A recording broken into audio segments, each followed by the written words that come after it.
I'm joined this morning by Michael Hancock, who has just won himself a third term as Denver's mayor. Congratulations this morning. Thank you, Alan. Good to see you. Now, as you look to a third term, there becomes a different phase. When you initially become mayor in your first term, people have these big, grand plans. Right. Now you have to deal, in a way, with the results of some of the successes of the city, affordable housing probably being the biggest issue for most people. What do you do now? I mean, where can we go? What can we build? Right. How many people can we house? You know, Alan, we are within a $300 million commitment to affordable housing, affordable and attainable housing, because the missing middle is also a big issue for us here in Denver, Colorado.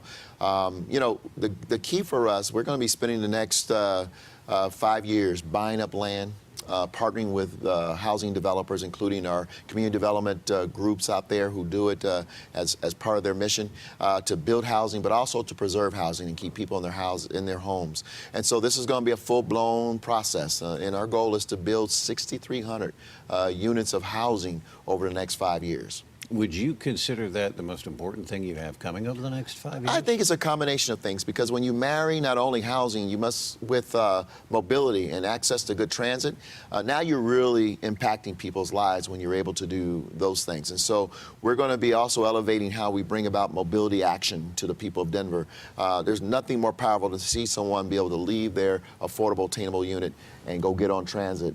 And that is convenient, reliable, and affordable to them, and be able to get to their work, get their kids to school.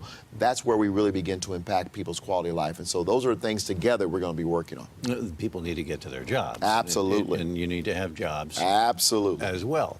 The appropriate kinds of jobs and our wages.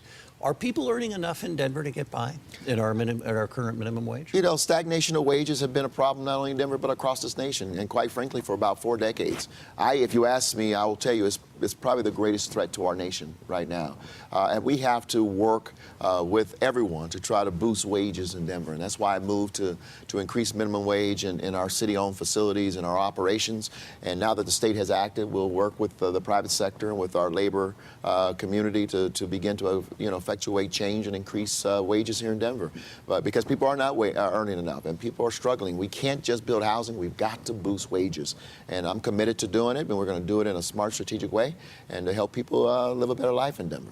Okay, this week in Englewood, they're clearing people along the South Platte River who have lived there some of them for years now.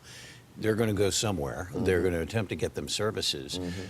But it's reasonable to expect that there are going to be more homeless people trying to settle into Denver. This is a big problem that the city currently has. The camping ban remains. How aggressive will you be with that camping ban now that voters have said they want it to remain in place? It is important that we are consistent in the application of the law. That's first and foremost.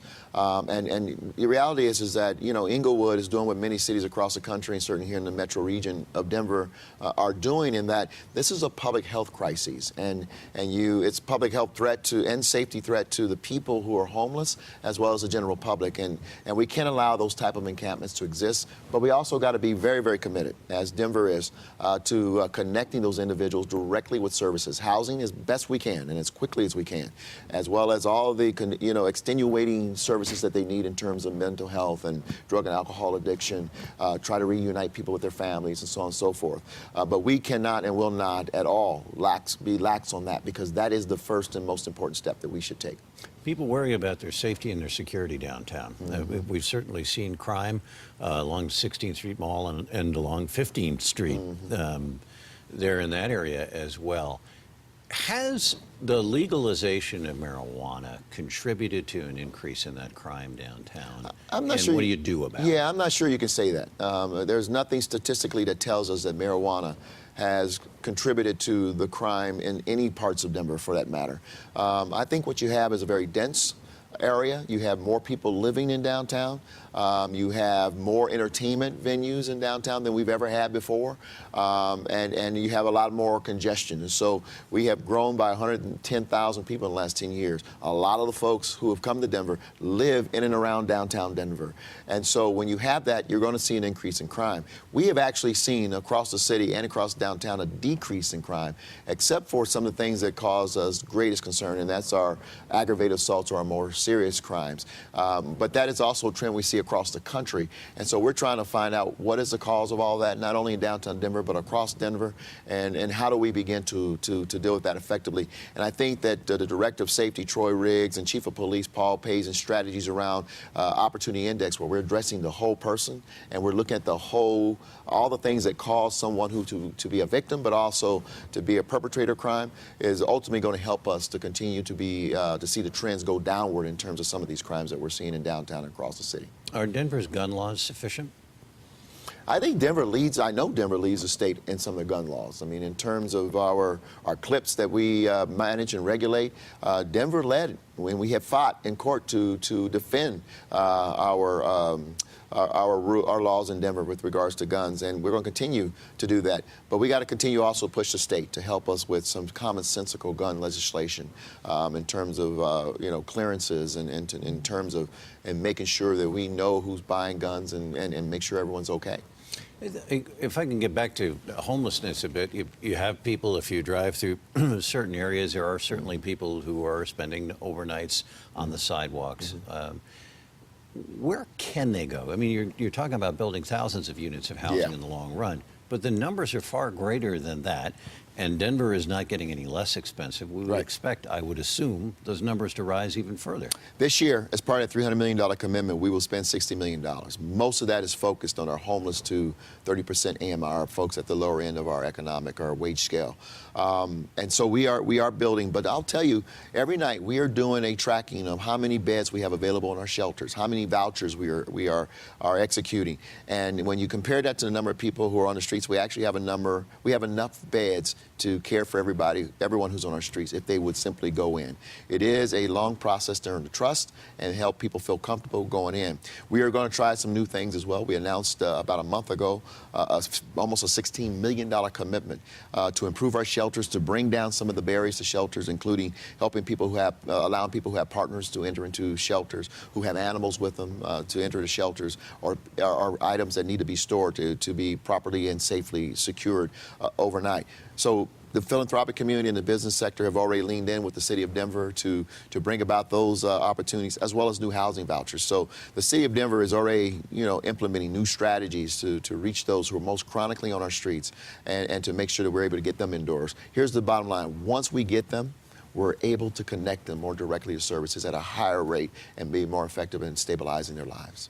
All right, let's jump over to the airport. I know you've been in discussions with the developer of the airport about the potential of delays that have been caused in large part by insufficient concrete that was used back in the day when the airport was originally built. Where are we now? When is it going to be done? What is your view now? No telling. I cannot tell you when it's going to be done. Not because I won't tell you, it's because we don't know yet. The reality is that we're doing the final assessment of the concrete, and that's first and foremost in our minds at the airport, is to make sure that everyone who's in that airport is safe, and we believe it is, and our preliminary analysis says that everyone is safe. Then we'll turn our attention to working with this developer and say, listen, here's what we believe are the more realistic and pragmatic delays and potential costs as it relates to these delays. And if we got to get to mediation and negotiate that space. But right now, I always caution everyone that first report, at least that came to light, was really their forecast and their responsibility to their bondholders to issue the best they understand in terms of the situation. We have not issued any reports, and we certainly hadn't mediated those conversations yet. We will. And we'll make sure that we protect the overall financial and physical well-being of the airport first and foremost. It was discovered, and I referred to it a moment ago, that initially when the airport was built, that concrete was not up to snuff.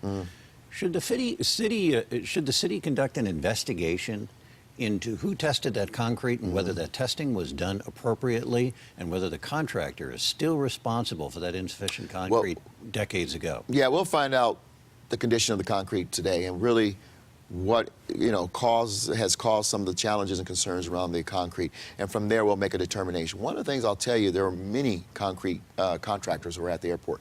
That we do know. Not all the information is absolutely found and centralized in one location. So there's a lot of work just simply trying to find all that information and tracking who did what part of the airport did they lay concrete in, and then also what's the condition of that concrete.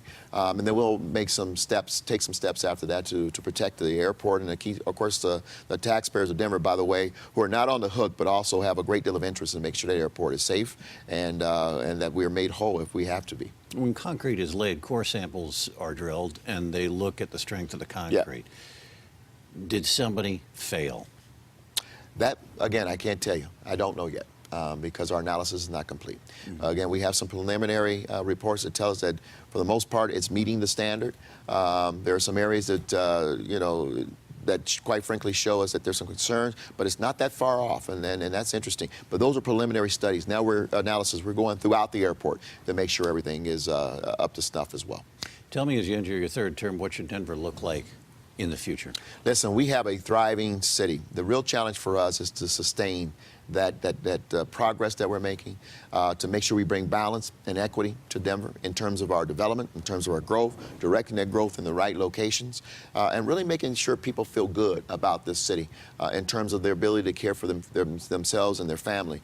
And I think if that happens, then 4 years from now, people will feel just as good as they do about Denver today. We have concerns and challenges that we have to meet, but people, for the most part, and I think the election proved that out last night, feel good of the direction of the city. All right, Mayor Hancock, thank you very much. You bet, Alan. Always good to see you. On your third term. Thank you. Good luck.